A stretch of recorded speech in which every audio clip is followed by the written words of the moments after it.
In the book Flamingo for class 12 CBSE, the second poem is an elementary school classroom in a slum. So questions from the poem are definitely asked every year. So in this video, we'll do the quick summary to revise it before your exam. So the poem presents a very powerful picture of the lives of poor children. Okay, the poet shows the pain, weakness and poverty in which these children grow up. So at the beginning of the poem, the poet describes the children sitting in the classroom. They look weak, pale and extremely tired. Their rough hair, thin bodies, it clearly shows their hunger and poor health. There's a thin boy with sharp rat-like eyes who looks restless and unhealthy.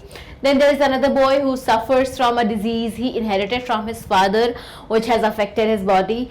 However, at the back of the classroom, there is sitting a small boy who seems a little different. So instead of paying attention to the lesson, he is lost in his imagination. He dreams of a squirrel playing freely in a tree. So this small dream shows the innocence of childhood and the natural desire of every child to experience what? Freedom and happiness. Next, the poet describes the classroom walls which are dull, dirty, unattractive. So on these walls are hanging different pictures. There's a portrait of Shakespeare, picture of bright sky, the dome of a beautiful building and even a world map. So there is also a picture of beautiful valley of Austria. So these pictures represent beauty, culture and opportunities that exist in the outside world. But for the children sitting in the slum classroom, these images may mean very little, or you can say they mean nothing, because their world is very small, dark, gloomy, full of struggle, just like the small street under a dark sky. So the rivers, seas and distant lands shown in the map are completely beyond their reach. So the poet, he points out the irony of showing such pictures to these children.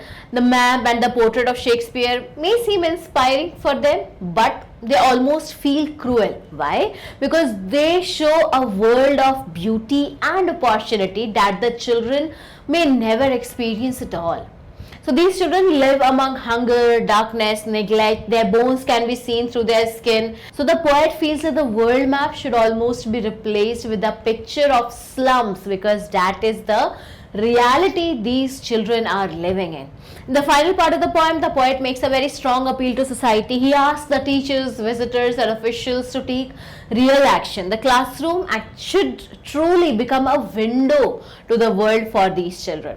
So the walls of poverty must be broken so that these children can experience nature, freedom, proper education. Only then they will be able to see green fields, blue skies and golden beaches.